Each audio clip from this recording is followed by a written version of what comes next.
A imensidão da floresta amazônica se desdobrava como um organismo vivo e ancestral sob o manto noturno, onde a lua cheia ascendia majestosamente, banhando as copas intrincadas das árvores em um halo prateado que dançava entre as folhas úmidas e os cipós pendentes.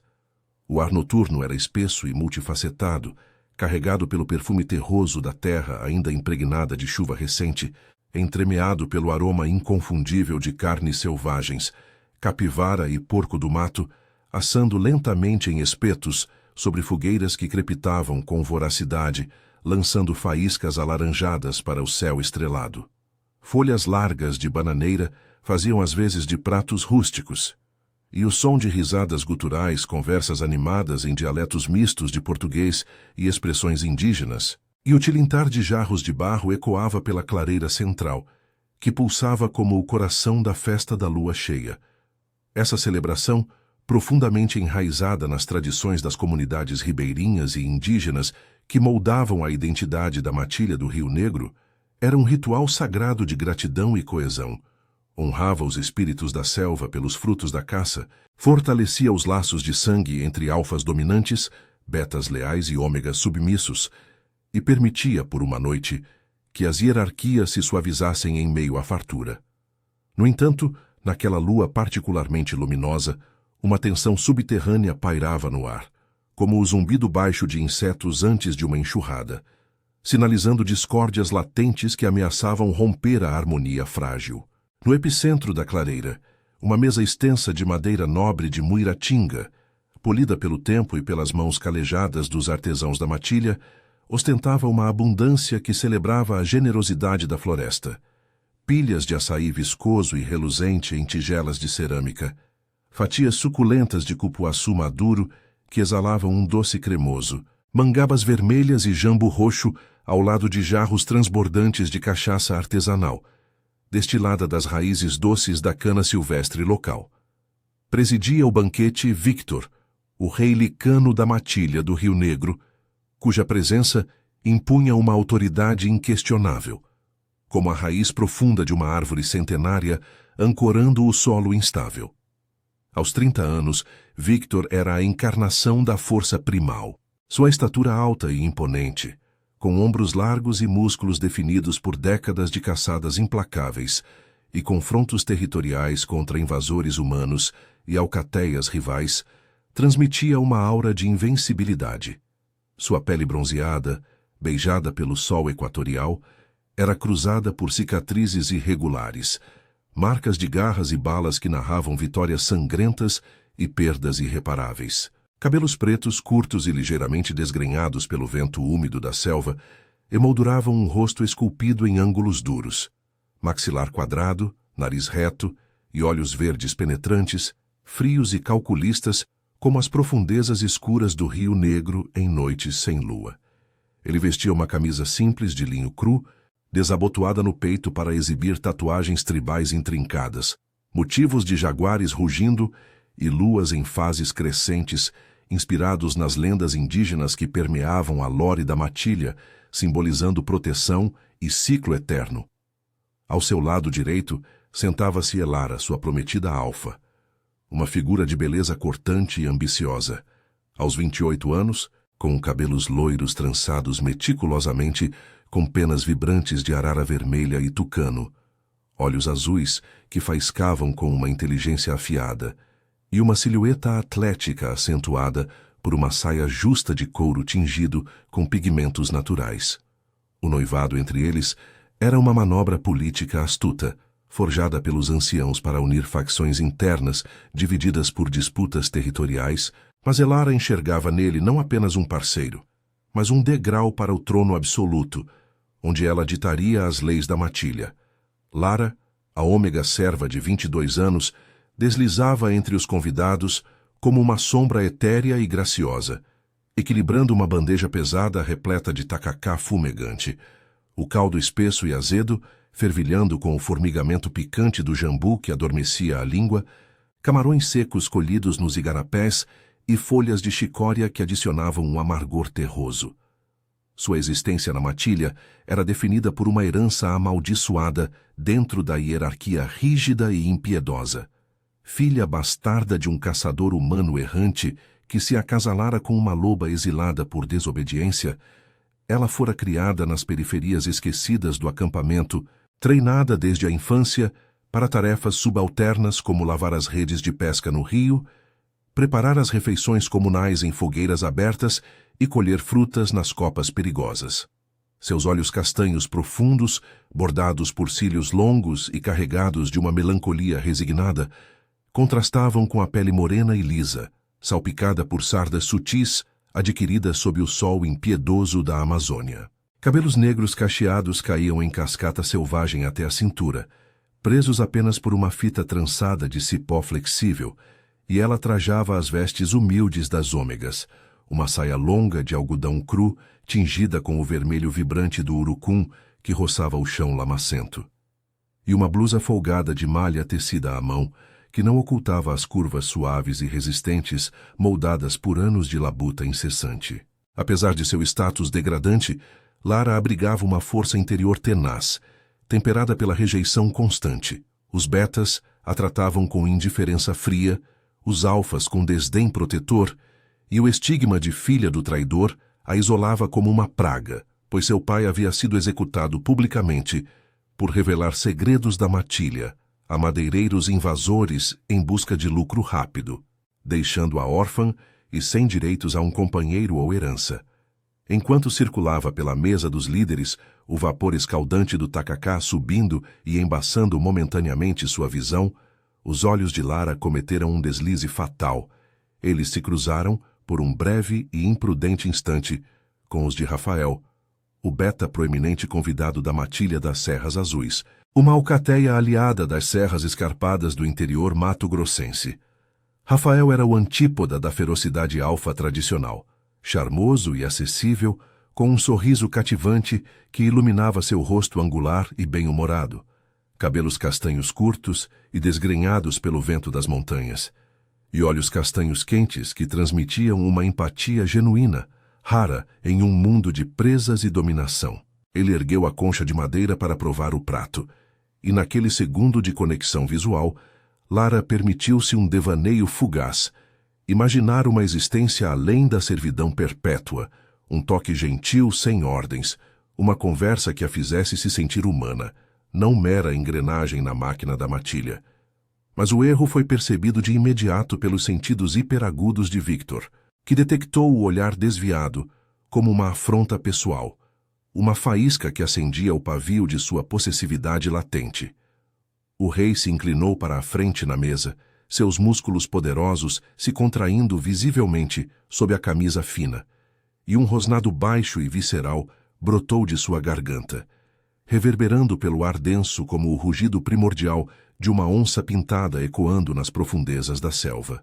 Seus olhos verdes se cravaram em Lara com uma ferocidade que a paralisou no lugar, fazendo o mundo ao redor se dissolver em um borrão de sons abafados. Não olhe para ele de novo, rosnou o rei Licano para seu servo Ômega durante o banquete, a voz um sussurro grave e carregado de ameaça primal, que fatiou o burburinho festivo como uma machete enferrujada. O odor característico de seu lobo alfa saturou o ambiente imediato. Uma fusão intoxicante de terra úmida, após tormenta, musgo antigo aderido a troncos velhos e uma fúria possessiva que erriçou os pelos da nuca de todos os circunstantes, incluindo os anciãos próximos. A bandeja nas mãos trêmulas de Lara oscilou perigosamente, o tacacá ameaçando transbordar em gotas quentes, e ela baixou a cabeça em submissão imediata, o rosto inflamando-se com uma onda de humilhação escaldante que subia do peito ao topo da cabeça. "Perdão, meu rei.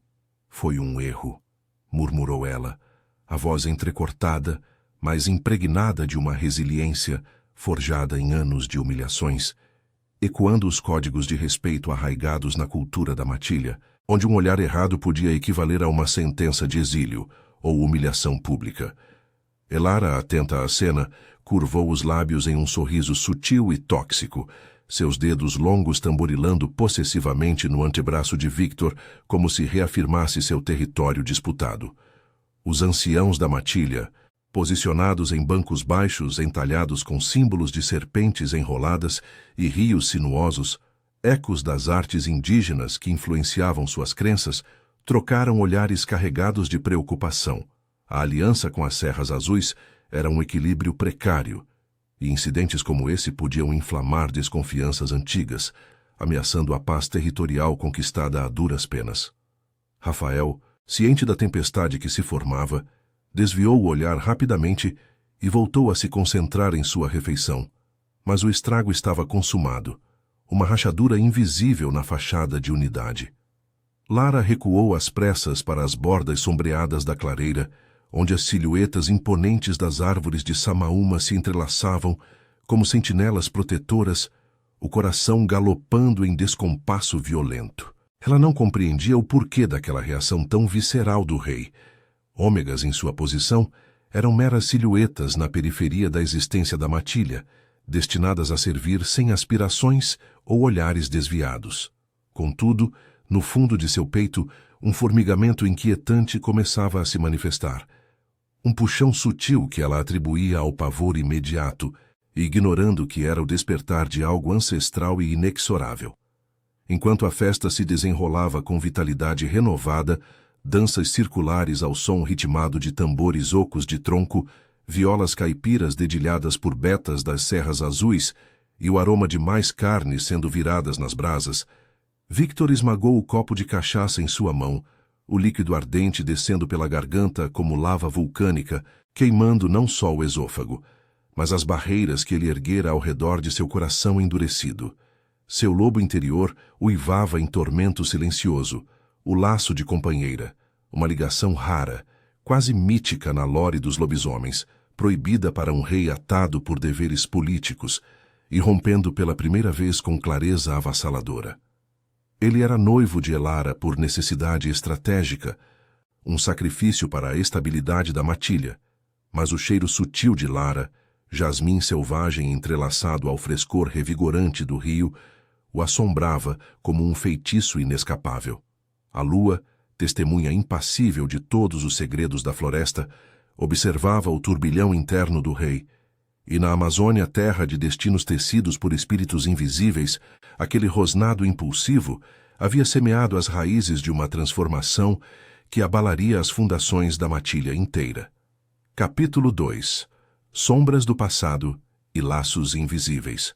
As chuvas intensas que se abateram nos dias subsequentes à festa da lua cheia converteram o vasto território da matilha em um emaranhado caótico de lama viscosa e riachos transbordantes, isolando as cabanas elevadas sobre pilotes de palha entrelaçada e troncos resistentes ao longo das margens sinuosas do Rio Negro.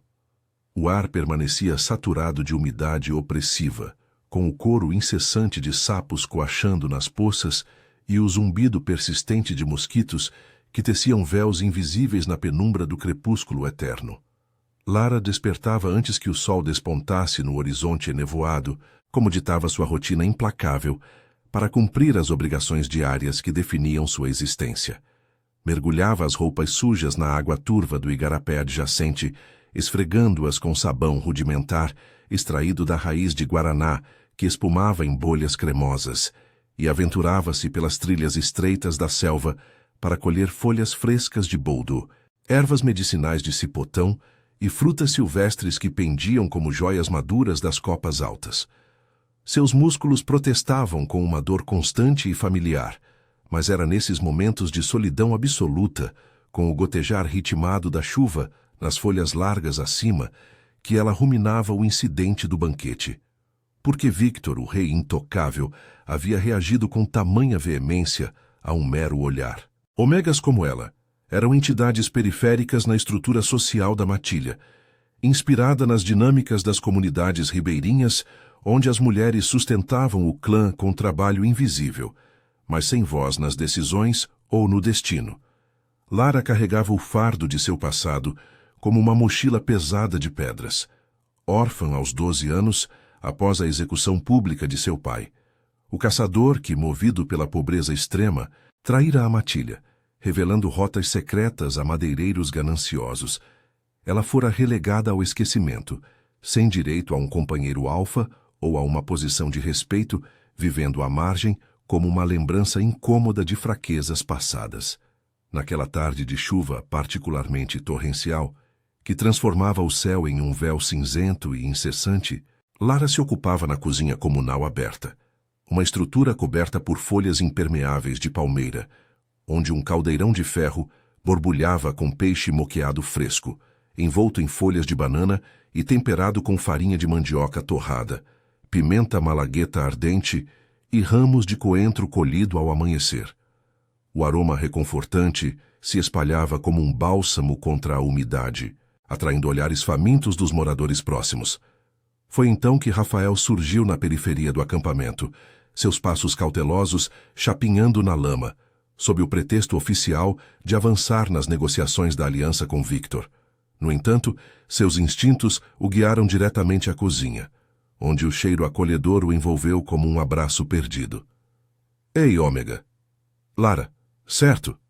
Chamou ele com um tom casual e desarmado, aproximando-se com um sorriso que cortava a opressão da chuva como um raio de sol filtrado. Esse cheiro é uma tentação dos deuses da floresta. Você parece conhecer esses cantos melhor que qualquer um. Me mostra o melhor ponto de caça por aqui. Preciso traçar mapas precisos para a reunião com o rei, evitar armadilhas territoriais. Seus olhos castanhos transbordavam de uma curiosidade sincera, desprovida da condescendência habitual, e por um instante fugaz, Lara se sentiu reconhecida, não como uma serva descartável, mas como guardiã do conhecimento ancestral da terra que a nutria.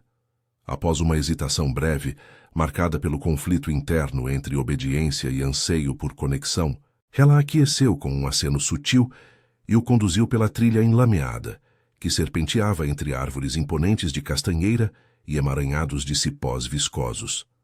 A chuva caía em cascatas finas e ritmadas, batendo nas folhas amplas como o pulso hipnótico de um tambor de cerimonial indígena, enquanto o solo sedente sugava suas sandálias improvisadas de borracha vulcanizada.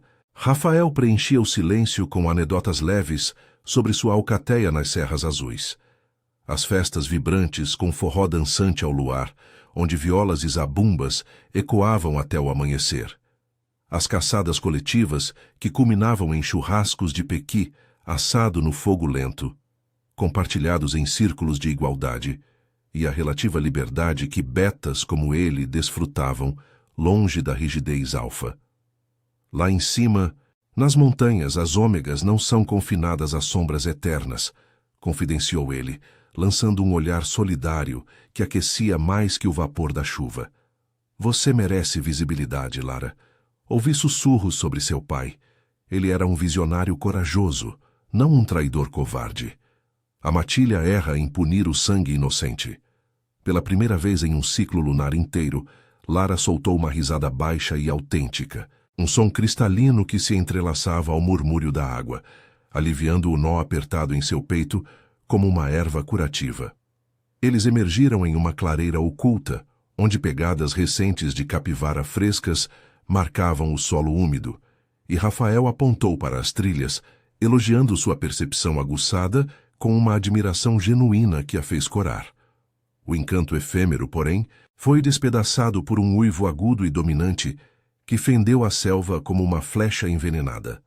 Victor irrompeu das sombras densas das árvores adjacentes, sua transformação parcial já em curso, presas alongadas reluzindo à luz difusa, olhos flamejando em um verde sobrenatural e garras estendidas que arranhavam a casca rugosa de um tronco próximo em fúria contida. Sem proferir palavra alguma, ele arremeteu contra Rafael com a velocidade de um predador, derrubando-o na lama espessa, com um empurrão brutal que ressoou como um trovão abafado pela umidade. Fique longe dela, Beta, trovejou o rei, a voz distorcida pelo lobo emergente, impregnada de uma raiva primal que fazia o ar tremer e os pássaros fugirem em pânico. Rafael se ergueu com agilidade, rosnando em retaliação enquanto revelava suas próprias presas em uma mudança parcial, o corpo tenso para o confronto. Ela não é sua posse exclusiva, Victor. A aliança é de paz, não de tirania sobre olhares inocentes. Isso fede a ciúme pessoal, não a liderança sábia. A tensão pairou densa como a névoa. Os dois machos alfa se avaliando em um duelo silencioso de auras opressivas. Mas Rafael, consciente das repercussões de uma briga aberta sobre a frágil trégua, recuou um passo, embora seus olhos queimassem com desafio. Lara, o corpo vibrando com uma mistura de adrenalina e terror puro, interpôs-se entre eles com as mãos erguidas em súplica, a chuva colando seus cabelos ao rosto em mechas escuras. Meu rei, por favor, tenha misericórdia.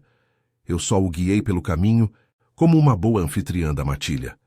Não há intenção oculta nisso, juro pelos espíritos do rio. Victor, ainda ofegante, desviou o olhar de Rafael para ela, e por um instante sua fúria cedeu a algo mais complexo, um conflito interno que o laço amplificava como um eco distante. Ignorando o Beta por completo, ele agarrou o braço de Lara com uma pegada possessiva e inabalável, os dedos quentes como brasas vivas, e a arrastou de volta ao núcleo do acampamento, ignorando os protestos abafados dela. A precipitação se intensificou, encharcando suas roupas até os ossos e transformando o caminho em um rio de lama. Mas Victor prosseguiu implacável até a cabana real, uma construção elevada de troncos maciços de Itaúba, com redes de descanso tecidas em padrões geométricos indígenas e paredes adornadas com peles curtidas de onça pintada, exalando um aroma de madeira fresca e ervas secas. Dentro do refúgio, o ar era mais seco e acolhedor, perfumado pelo incenso suave de copaíba, queimando em um braseiro de barro rachado pelo uso, mas a atmosfera entre eles crepitava com eletricidade não resolvida, similar ao ar carregado antes de uma descarga tropical. Victor a liberou abruptamente, girando para confrontá-la com o peito subindo e descendo em ritmo acelerado, os olhos ainda reluzindo com resquícios lupinos. Você é ingênua demais para o perigo que corre, Lara. Caminhar sozinha com um Beta de outra alcateia, trocar olhares na festa. Aos olhos da matilha, isso é semente de traição, um risco que pode incendiar tudo o que construir. Sua voz falhou ligeiramente, e ele se aproximou involuntariamente, inalando o cheiro dela com uma intensidade que o desestabilizava, o nariz roçando o pescoço úmido dela em um gesto íntimo e instintivo. O toque enviou um choque elétrico através de Lara, um formigamento quente que se espalhava do peito aos membros, o laço de companheira se revelando como uma corrente invisível e magnética. Seu cheiro me invade, me consome desde aquela noite. Eu sinto você em cada respiração, como se o lobo em mim gritasse por proteção. Mas eu sou o rei. Laços como esses são proibidos, uma fraqueza que Elara usaria contra nós. Seus olhos, pela primeira vez, traíam uma vulnerabilidade crua, o embate entre o dever imposto e o desejo primordial, enraizado em um passado de traumas.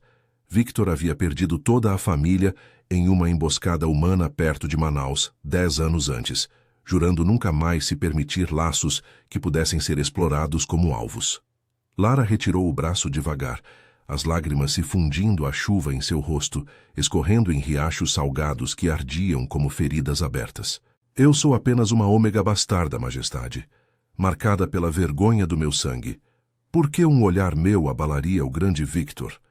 Minha vida é de serviço silencioso, não de sonhos tolos que desafiam as leis da matilha. Com o coração em frangalhos, ela fugiu para sua cabana modesta nas bordas do acampamento, uma estrutura precária de palha e varas, onde se encolheu em uma rede puída, o corpo tremendo contra o frio penetrante.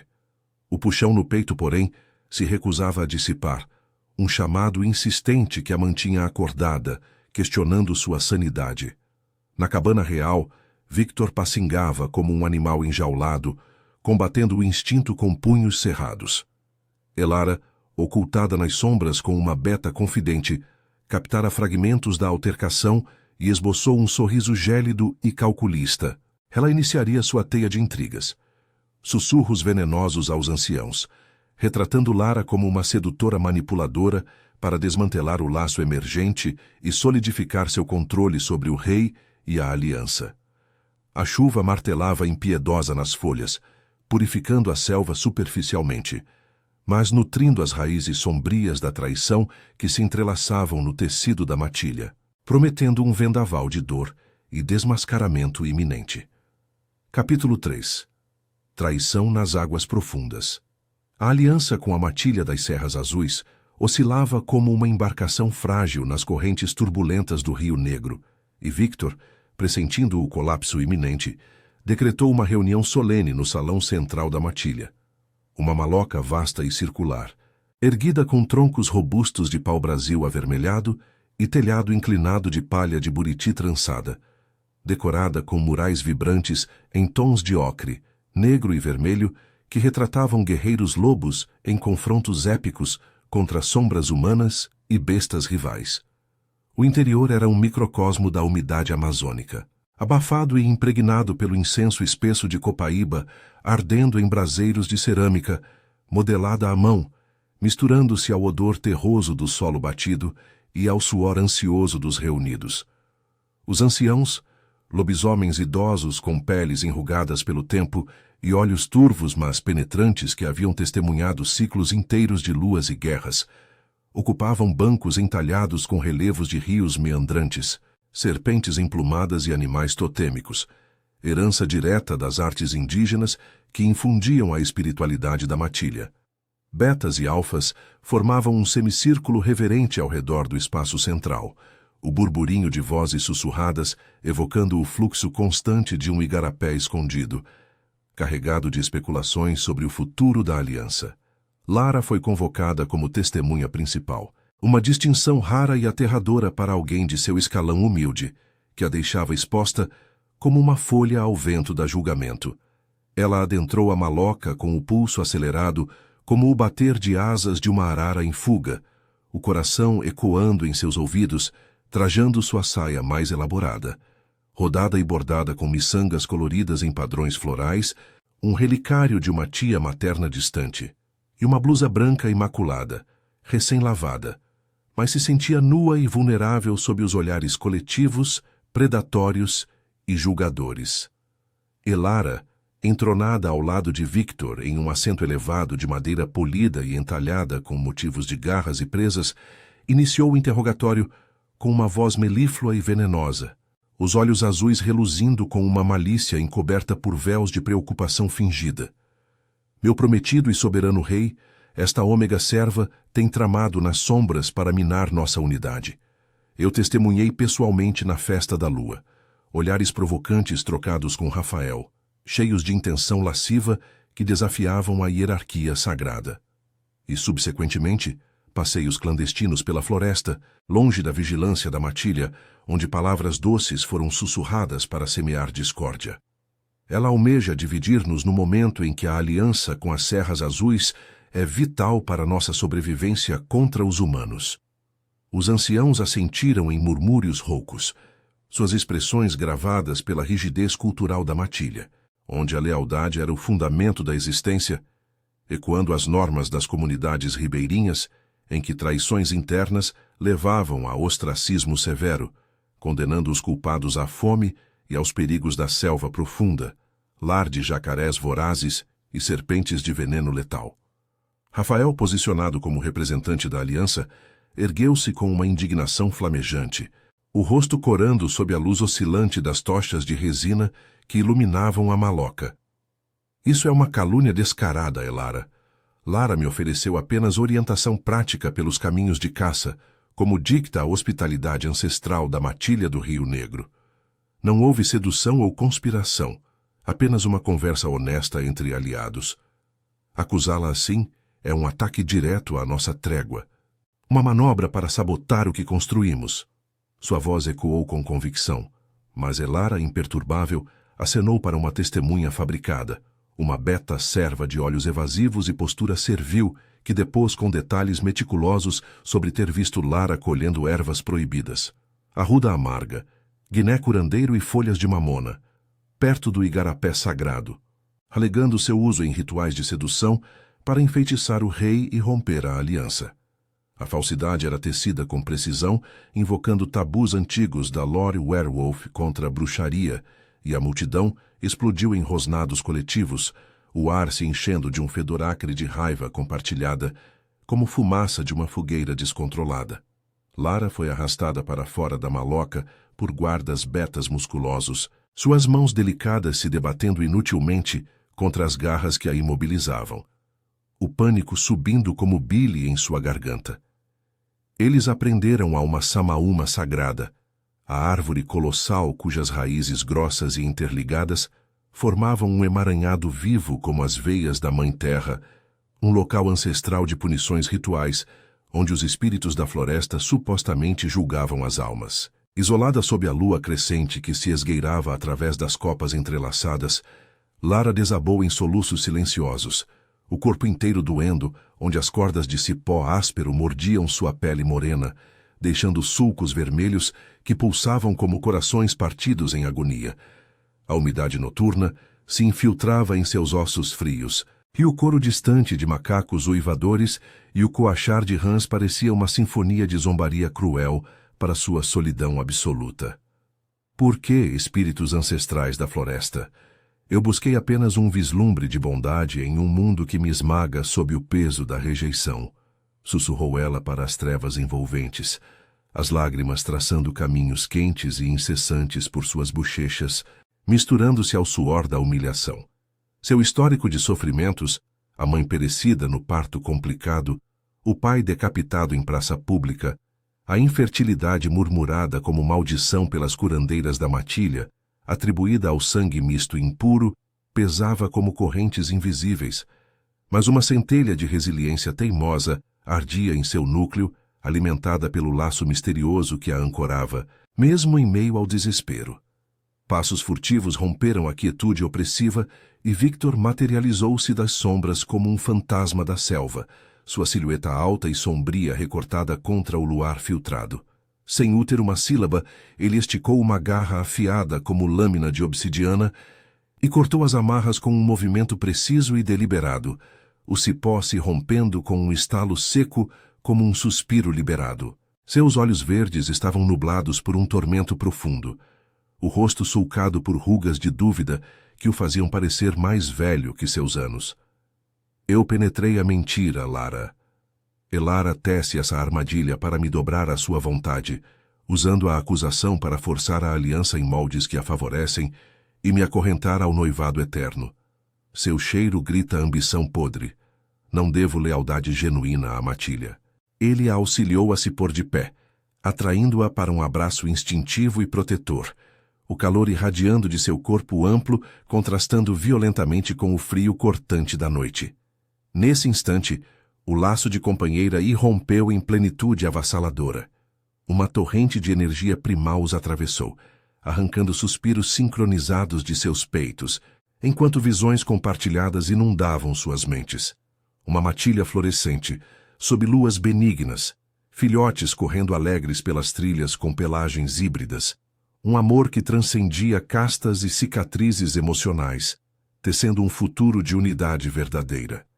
Lara se desprendeu ligeiramente, o coração martelando em confusão e anseio, seus dedos hesitantes tocando o peito dele em busca de âncora. E se a dúvida persistir, majestade? Eu sou ninguém, uma ômega sem valor. Como o laço pode ligar o rei a uma sombra como eu? Victor capturou sua mão, pressionando-a contra seu coração que batia descompassado, a voz rouca de uma emoção crua e exposta. Porque o laço é a verdade absoluta da nossa espécie, Lara. Ele revela sua essência, força quieta, compaixão profunda que a matilha precisa mais que poder bruto. Eu rosnei na festa movido pelo pavor, pavor de ceder ao que sinto, de repetir as perdas que me moldaram em pedra. Mas a confissão foi interrompida por uivos estridentes de alarme que dilaceraram a noite, emanando das margens do rio como um chamado de guerra. Elara, enfurecida pela traição intuída, mobilizara seus betas devotos para um assalto surpresa ao acampamento de Rafael, incendiando cabanas periféricas e rompendo a aliança em um banho de sangue, inflamando uma guerra aberta que engolfaria todos. Chamas laranjas lambiam as estruturas de palha, e o odor acre de fumaça se fundia ao caos de gritos e rosnados. Victor se metamorfoseou no local. Sua forma lupina, colossal e negra como a meia-noite amazônica, com presas recurvadas e músculos rippling sob o pelo denso e impermeável. "Esconda-se aqui", ordenou ele a Lara com urgência gutural, mas ela negou com veemência, o laço inflamando sua coragem latente. "Não sem lutar ao seu lado. O laço nos une na batalha também." Ele pausou, uma faísca de orgulho em seus olhos lupinos, e então eles investiram juntos para o confronto nas praias lamacentas do Negro, onde o embate explodiu em um furacão de presas chacoalhando, garras rasgando e uivos ecoando. A água escura do rio espirrava com os embates, o luar banhando silhuetas ferozmente entrelaçadas. Lara, mantendo a forma humana mas guiada por instintos afiados, desviou um golpe fatal contra Victor com agilidade felina, sua intervenção virando o fluxo da contenda, não pela força física, mas pela lealdade inabalável que inspirava os aliados da matilha a se unirem com renovado fervor. Capítulo 4. Redenção sob a lua eterna. O confronto sangrento pelas margens do Rio Negro se prolongou até as bordas do alvorecer, quando o sol emergente tingia o horizonte em matizes flamejantes de laranja profundo, rosa suave e dourado reluzente, espelhando-se nas águas turvas e preguiçosas como fragmentos de uma profecia luminosa. O terreno enlameado exibia um mosaico de pegadas profundas, poças rubras de sangue coagulado se fundindo à lama pegajosa, exalando um cheiro metálico e nauseante, que se entrelaçava ao perfume etéreo das flores de Vitória Régia, desabrochando na superfície serena. Corpos imóveis de betas leais jaziam dispersos entre raízes expostas de mangueiras ancestrais e açaizeiros, o ar ainda reverberando com os resquícios de uivos agonizantes e rosnados finais que se dissipavam como ecos de um pesadelo. Victor, ferido gravemente mas triunfante, culminara o caos em um duelo singular contra Elara no núcleo da refrega. Ela, em sua metamorfose lupina prateada e esguia, atacara com precisão venenosa e astúcia felina. Mas o rei, impulsionado pela fúria justa do laço e pela determinação protetora, a subjugara com um golpe devastador de garra que abriu seu flanco em um jorro escarlate. Marcada como traidora pelos anciãos que observavam de longe, Elara fugira mancando para as entranhas impenetráveis da selva com um contingente reduzido de seguidores, deixando um rastro de devastação e um vazio de autoridade que demandaria reconstrução árdua. Lara localizou Victor prostrado à beira do igarapé adjacente, sua reversão à forma humana ocorrendo de forma gradual e dolorosa, o peito amplo se elevando em golfadas exaustas de ar úmido. Filetes de suor, sangue coagulado e resquícios de chuva escorriam por sua pele bronzeada em padrões irregulares, destacando as tatuagens tribais que agora pareciam pulsar com uma vitalidade renovada, como veias de poder ancestral. Uma laceração feia atravessava seu ombro direito, latejando em harmonia com o fluxo ritmado do rio, mas seus olhos verdes, temperados pela fadiga e por um alívio profundo, buscavam os dela com uma urgência desesperada e carinhosa. "Você retornou à briga apesar do medo", murmurou ele, a voz áspera e fragmentada pela emoção, estendendo uma mão trêmula para acariciar seu rosto molhado. Eu via o laço como uma vulnerabilidade fatal, uma distração que me tornaria cego aos perigos. Mas sua presença, Lara, sua coragem indomável me salvou, e salvou a matilha de si mesma. Ela se ajoelhou ao seu lado na margem arenosa, desconsiderando a dor lancinante em seu braço esquerdo, um talho profundo infligido por uma garra inimiga, ardendo como brasa viva e simbolizando sua evolução de serva passiva para defensora ativa.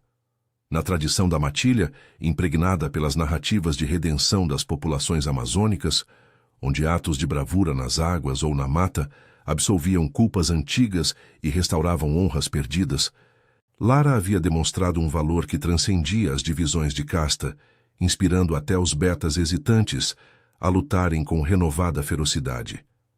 Eu não suportaria vê-lo cair sozinho, Victor. O laço me arrastou para a luta, mas também me revelou minha própria força. Não sou mais a sombra rejeitada, mas uma loba capaz de proteger o que ama, apesar das correntes do passado. Eles se acomodaram à sombra acolhedora de uma castanheira milenar, cujas raízes nodosas formavam um trono natural e protetor, o rio sussurrando lendas antigas ao fundo como uma melodia de perdão. O sol nascente aquecia gradualmente, evaporando a umidade noturna e liberando fragrâncias frescas de ervas revigoradas e terra fértil. Victor, pela primeira vez em anos, desnudou sua alma em uma confissão sussurrada, enquanto mergulhava as mãos na água fresca do igarapé para lavar o sangue incrustado. Minha infância foi roubada na grande emboscada humana perto de Manaus. Perdi pais, irmãos e tios em uma noite de chamas e balas, um massacre que me ensinou a erguer muralhas de ferro ao redor do coração. Governei endurecido, aceitando o jugo político com Elara como preço pela estabilidade, negando qualquer fraqueza que pudesse ser explorada. Mas você, Lara, seu aroma me penetra como a brisa revigorante do rio após a seca, despertando o que enterrei vivo. O rosnado na festa nasceu do ciúme voraz. Testemunhar seu olhar para Rafael era como rasgar uma ferida aberta, temendo perder o que mal compreendia ser meu. Ele pausou, traçando os dedos delicadamente pelo braço ferido dela, sentindo o pulso sincronizado do laço como um rio subterrâneo de energia vital. Você é minha companheira predestinada, o equilíbrio que minha alma anseia. Eu sou seu, integralmente, se me perdoar as sombras que arrasto. Lara sustentou seu olhar, o terror ancestral se transmudando em uma determinação serena, forjada nas fornalhas da rejeição que agora se convertia em empoderamento. Eu vivi como invisível, estigmatizada como estéril e amaldiçoada pelo sangue impuro. As curandeiras proclamavam que eu jamais geraria descendentes, uma punição pelo legado do pai traidor. Mas ao seu lado sinto florescimento. O laço não só nos liga, mas cura as narrativas falsas, prometendo vida onde só via vazio. Eles se aproximaram em um movimento fluido e inevitável, os lábios se unindo em um beijo hesitante que evoluía para profundo e salgado, misturando o gosto de suor, sangue e lágrimas da batalha, selando o vínculo com uma onda de calor curativo que atenuava as feridas físicas e as emocionais mais profundas. Dentro da mitologia grounded dos lobisomens, o laço dissipava mitos de esterilidade, augurando uma prole robusta, enraizada em afeto autêntico e mútuo. Semanas após, os anciãos congregaram a matilha convalescente em uma cerimônia de purificação às margens do rio sagrado. Imersões coletivas nas águas revigorantes, onde infusões de andiroba e oferendas de tabaco enrolado em folhas de palmeira eram dedicadas aos espíritos guardiões e uivos harmonizados ecoavam pelas copas como um hino de renascimento. Eles validaram o laço entre Victor e Lara como bênção divina da floresta, abençoando a união e tecendo elementos da matilha das Serras Azuis em uma aliança revitalizada. Celebrações que fundiam o tacacá azedo e picante com ensopados de pequi defumado, danças rituais ao compasso de tambores indígenas e violas estridentes, fomentando trocas comerciais de peles e ervas contra as crescentes ameaças humanas. Lara, ascendida a rainha ao flanco de Victor, perambulava pelas trilhas com porte altivo, sua saia bordada ondulando ao vento úmido, orientando curandeiras e ômegas com uma compaixão empática que transformava a matilha de dentro para fora. A comunidade se reerguia mais coesa, com filhotes de diversas castas brincando nas clareiras ensolaradas, emblemáticos da redenção coletiva que florescia das cinzas. Sob a lua perene da Amazônia, que velava todos os triunfos e quedas, com olhos eternos e sábios, Victor e Lara entoaram um uivo conjunto da colina central do território, um canto primal de amor conquistado, metamorfose pessoal e identidade reafirmada que ressoou pelas copas intrincadas, entrelaçando não apenas dois destinos solitários, mas o destino inteiro da matilha em uma tapeçaria de desejo ardente, perdão profundo e força inabalável.